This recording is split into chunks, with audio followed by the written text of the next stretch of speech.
मी हा दगडी खलबत्ता तयार केला आहे आणि तो कसा तयार केला आहे ते आपल्याला दाखवते. तर बाजारातनं आणलं तेव्हा हा दगडी खलबत्ता असा होता.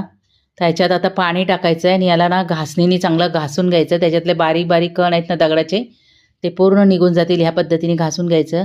त्याच्यानंतर रात्रभर याला आपल्याला पाण्यामध्ये ठेवून द्यायचं आहे. पाणी फुल भरून घ्यायचं आहे. त्याच्यानंतर याच्यामध्ये तांदूळ वाटून घ्यायचे. तर तांदूळ 2 तास मी भिजत ठेवलेले, कोणतेही तांदूळ घ्या. त्याच्यानंतर दाखवल्याप्रमाणे आपल्याला हे तांदूळ वाटून घ्यायचे. नंतर आता हे वाटलेले तांदूळ आपल्याला दाखवल्याप्रमाणे चांगले खलबत्त्याला चोळून चोळून घ्यायचे आहेत.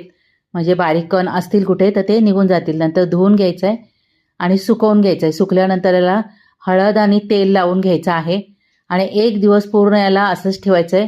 जर ऊन असेल तर उन्हामध्ये ठेवा. सगळीकडे व्यवस्थित चोळून घ्यायचं आहे.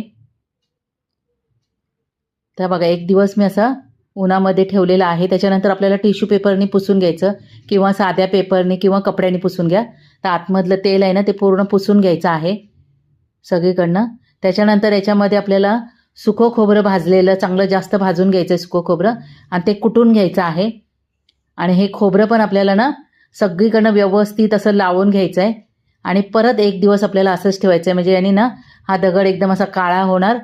त्याच्यानंतर आपल्याला हा खलबत्ता धुवून घ्यायचा. आतून फक्त थोडंसं साबण लावून घासून घ्यायचं आहे आणि वापरण्यासाठी आपला खलबत्ता तयार.